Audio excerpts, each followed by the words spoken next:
In a world that talks too much and listens too little, silence has become a rare luxury.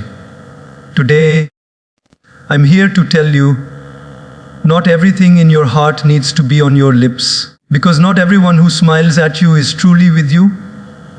A pause for effect. Even fire starts with a spark, and sometimes oversharing is that spark. It can burn your peace, your privacy, and your power. Namaste, dear friends. In our journey through life, we often face struggles, heartbreaks, dreams, fears, personal experiences that shape us deeply. And in moments of emotion, we feel an urge to pour our hearts out to someone, anyone, hoping they'll understand, support, or simply listen.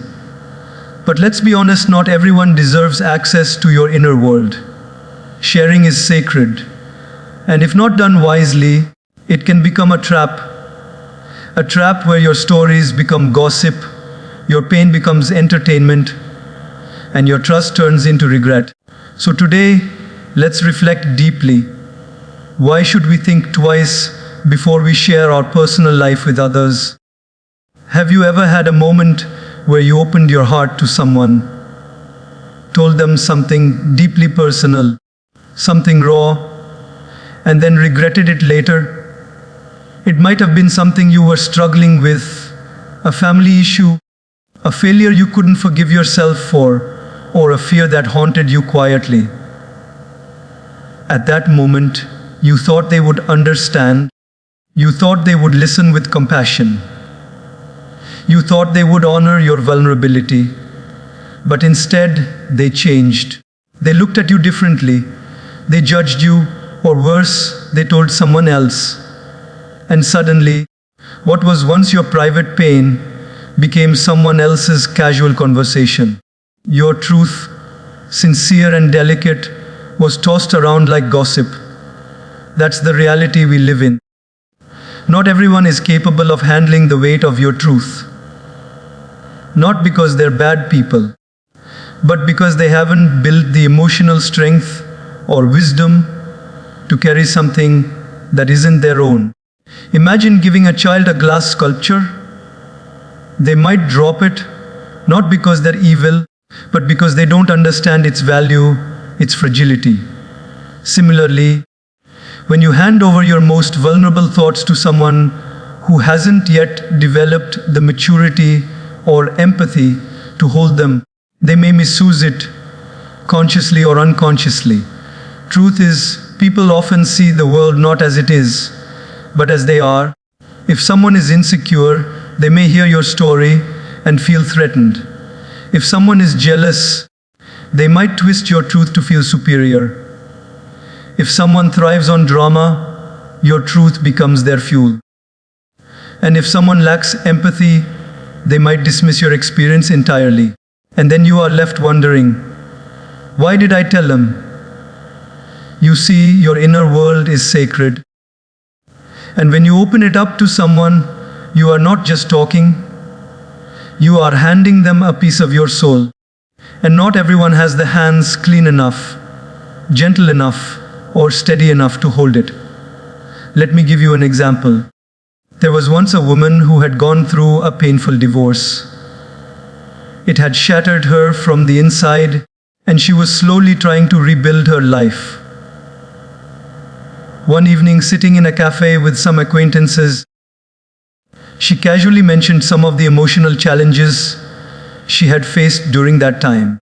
She wasn't seeking sympathy, she was just sharing. Within a week, she started hearing distorted versions of her story from people she hadn't even spoken to. One person said she was too emotional to handle relationships. Another said she probably messed it up herself. And just like that, her truth, which was supposed to bring connection, became the very reason she felt isolated. This is the world we live in, where sensitivity is mistaken for weakness, where transparency is confused with instability. But here's the inspiring part. This doesn't mean we should never trust. It simply means we must learn who to trust. Everyone deserves kindness, But not everyone deserves access to your soul. Everyone deserves respect, but not everyone deserves your vulnerability. And once you understand this, you stop giving away parts of yourself to people who don't know what to do with them. You begin to build inner strength. You become your own confidant. You start journaling instead of oversharing. You start meditating instead of venting. You choose to share with the few who have earned your trust, not those who just seem convenient in the moment. It's not about being secretive. It's about being selective. And in that selectiveness, you gain clarity, peace, and power. Ask yourself, when was the last time you overshared because you were desperate to be understood? And what was the result? Most of the time, people share not because they want advice, but because they crave connection. But connection doesn't come from speaking. It comes from being heard. And very few people in life are trained to listen without judgment. So take your time. Watch how people handle the small truths first.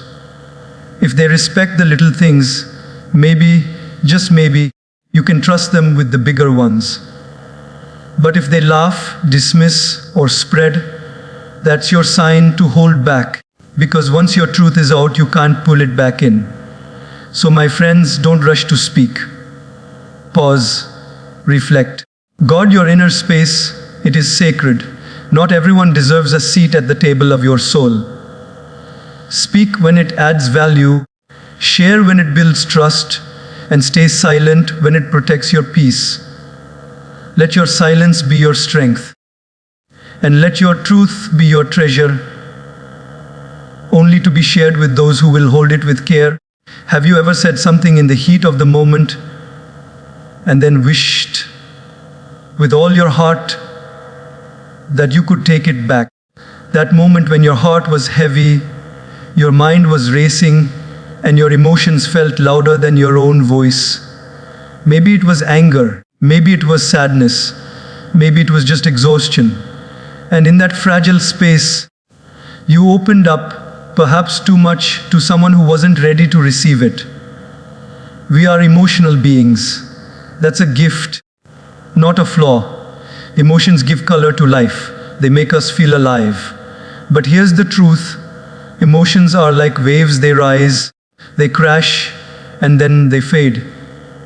What feels like a storm today might feel like a quiet breeze tomorrow.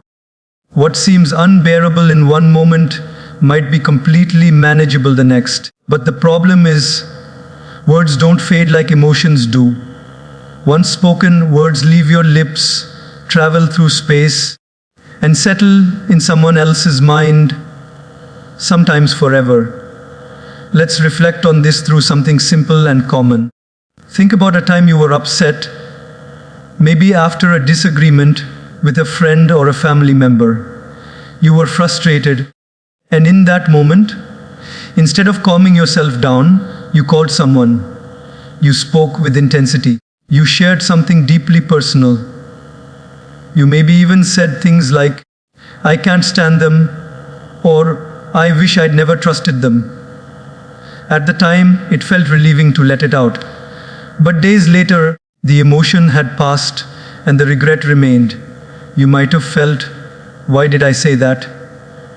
But by then, it was too late. The listener had formed their own story. And the impression your words left, it stayed. That's the power and the danger of words spoken during temporary emotions. In everyday life, we all experience this. A husband says something harsh to his wife after a stressful day at work. A student vents about a teacher and ends up disrespecting someone they once admired. A friend shares a personal frustration about another friend, and it spreads like wildfire. All of this starts from one point, the illusion that emotions are permanent. But they're not. They come and go like clouds drifting across the sky. And just like we wouldn't build a house on a moving cloud, we shouldn't make permanent decisions or speak permanent words. based on temporary feelings. There's an old saying in Eastern philosophy: speak when your mind is calm, or else your words will create a storm. And this isn't just about avoiding conflict. It's also about protecting your own inner peace. You might feel lighter after venting, but if your words were fueled by unstable emotions, they might come back to haunt you. So what's the wiser path? Learn to sit with your emotions, not speak through them. Think of your emotions like boiling water. If you put tea leaves in boiling water and drink it immediately, it's too hot, too strong, and can burn your tongue. But if you let it cool, let the flavor settle, then the same water becomes soothing. The same tea becomes enjoyable. Your thoughts are no different. In the heat of anger, your voice is sharp. In the depth of sadness, your vision is clouded. But when you allow time to settle your mind, your words become balanced. They come from clarity, not chaos. Let me share a simple real life example. There was a man who had a rough day at work. His manager had scolded him unfairly. Frustrated and hurt, he came home and saw his teenage son sitting on the couch, watching TV. In that moment of emotional overload, he snapped, "You're just like me. Useless. Sitting there wasting time." The son's face fell. He didn't say a word. But something in him changed that day. The father later realized he was projecting his pain. He tried to apologize, but his son never forgot that moment. Even years later, in college, the son often remembered those words, not because he believed them, but because they came from someone whose words held weight. That's the thing about words. They may be spoken in seconds, but they echo for years. So, the next time you feel emotionally charged, whether it's anger, sadness, jealousy, frustration, or fear, just pause, breathe, ask yourself, will I feel this way tomorrow? Will this emotion still seem this big after some time? And if the answer is no, don't speak, don't post, don't call, don't confess, just sit with it. Let it pass. Because when emotions dissolve, your mind becomes still, and from stillness, wisdom speaks. Words are like arrows. Once released, they cannot return. So speak only when your words have been dipped in calmness, not confusion. Let your silence become your strength when your heart is overwhelmed. And remember, you are allowed to feel everything. But not everything needs to be expressed out loud. Not because your emotions aren't valid, but because your peace is too valuable. There is a kind of quiet strength that comes from not revealing too much. In a world that is obsessed with visibility, where people feel pressured to constantly update others about what they're doing, where they're going, who they're meeting, and what they're feeling, there is something deeply powerful about being private. We often mistake loudness for power. We think if people see us, know our plans, watch our every move, then we are winning. But the truth is, the more people know about you, the more exposed you become, not just to opinions, but to energies, expectations, and judgment.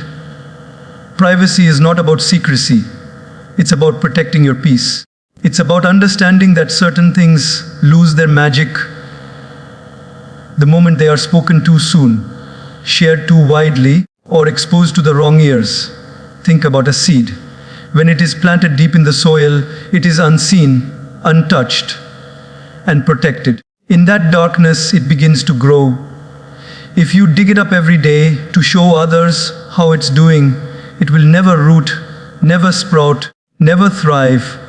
Your personal life, your goals, your struggles, your plans, your relationships is just like that seed. When you keep it private, you give it space to grow with strength. But when you share too much, too early, too often, you risk disrupting that growth. Let's take a simple example from daily life.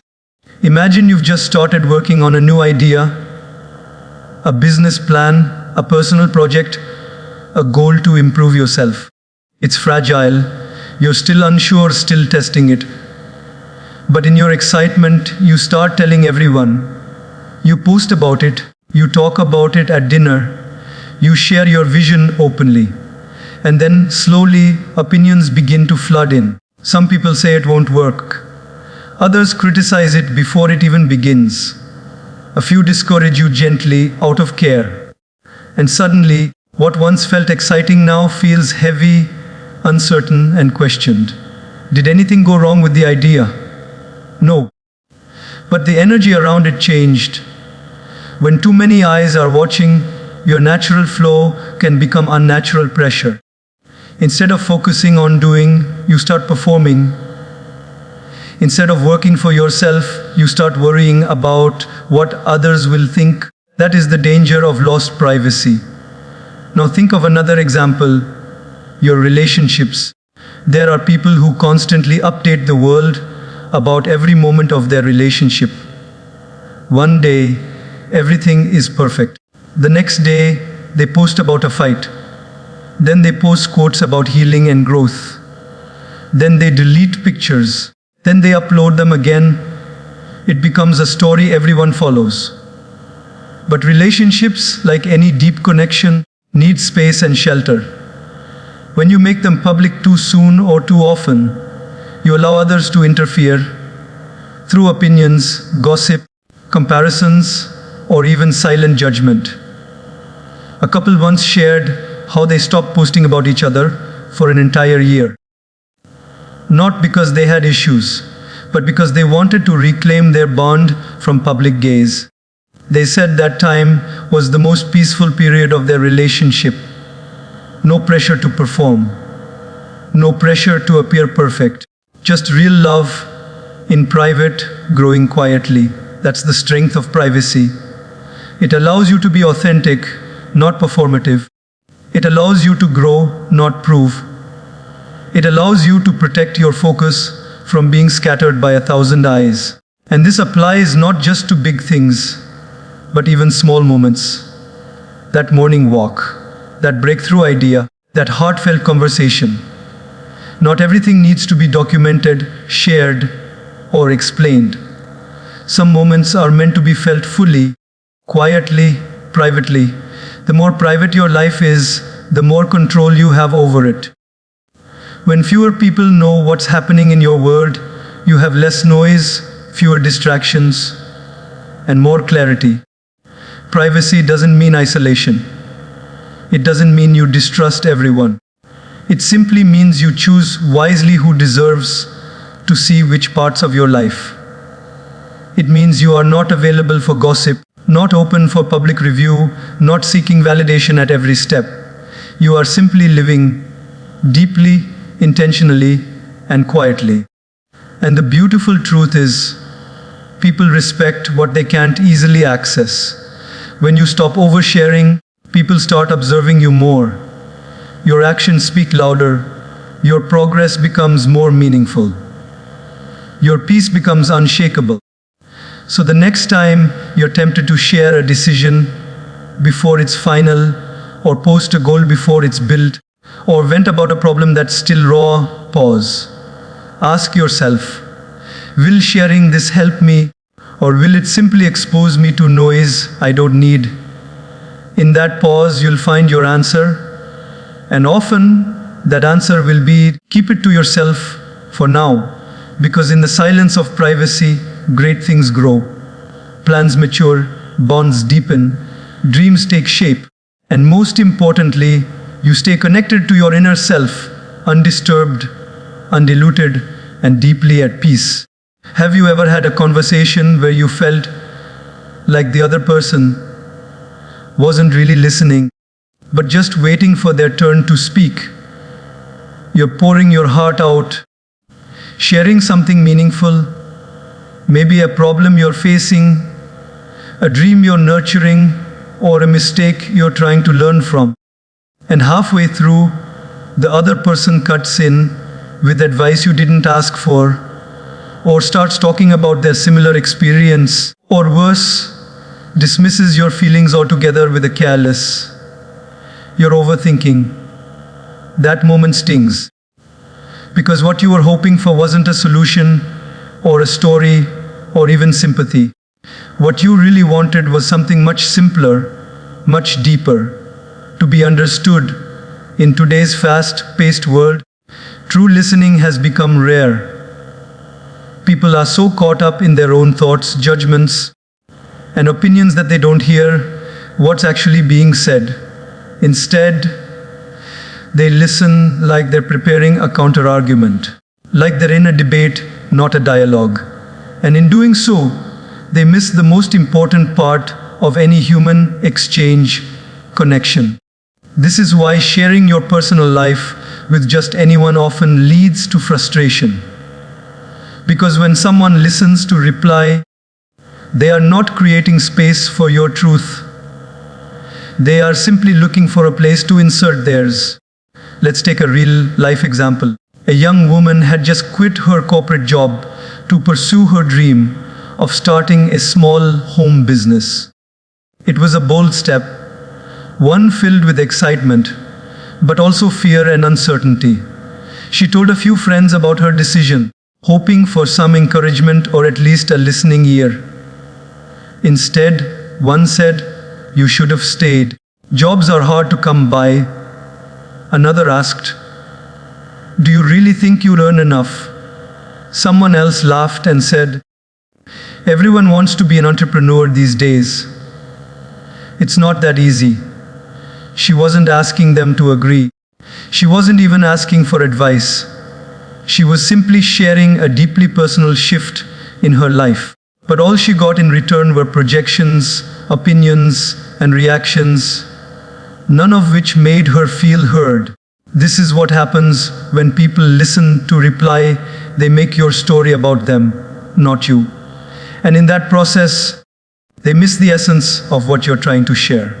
True listening, the kind that heals, uplifts, and connects, requires presence. It means setting aside your own thoughts for a moment.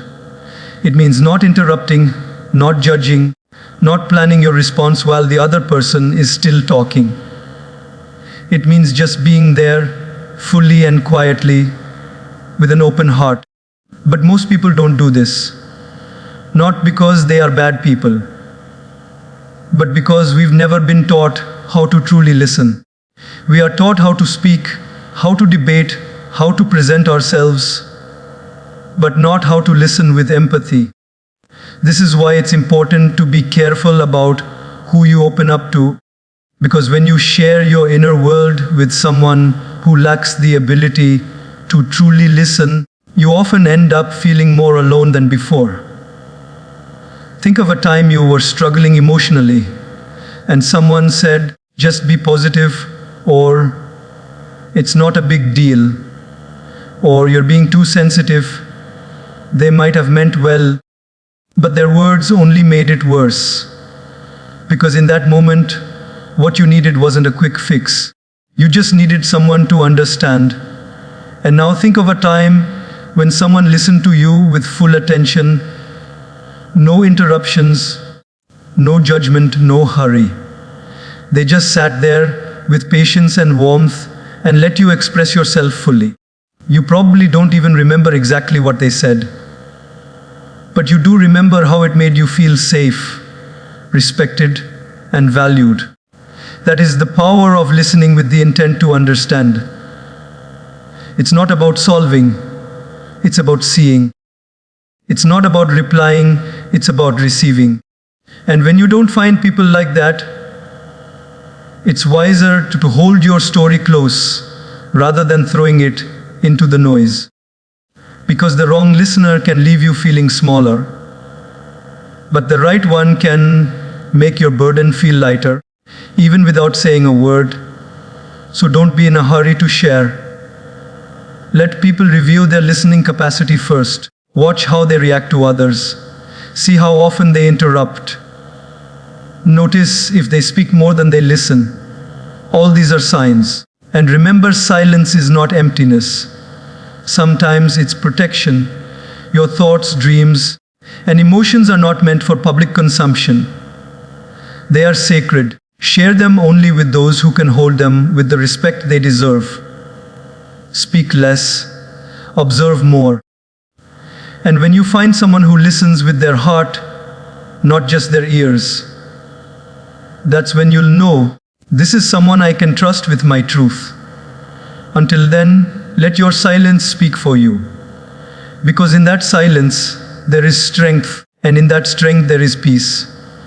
Trust, such a simple word, yet it carries the weight of every meaningful relationship in our lives.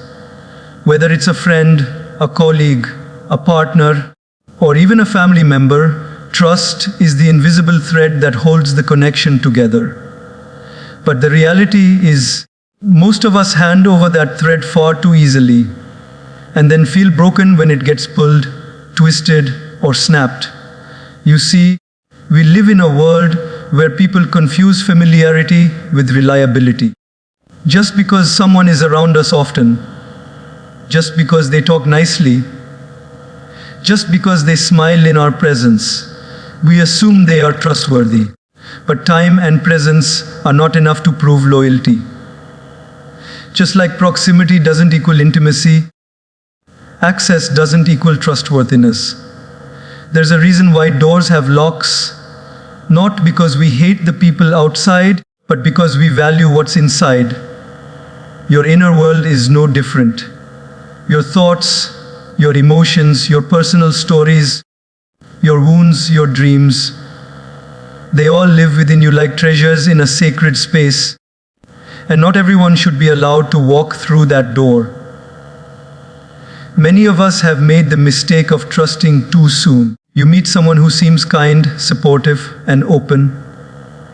You feel a connection, and suddenly you find yourself sharing things, secrets, struggles, plans, without hesitation. At first, it feels good. They nod, they sympathize, they may even share something in return. But then something changes. Maybe they start pulling away. Maybe they tell others what you shared. Maybe they use your vulnerability as a weapon in an argument or gossip about you behind your back. And then you're left with this hollow feeling inside. I shouldn't have told them that. And in that moment, you realize something powerful. Trust was never meant to be given so freely.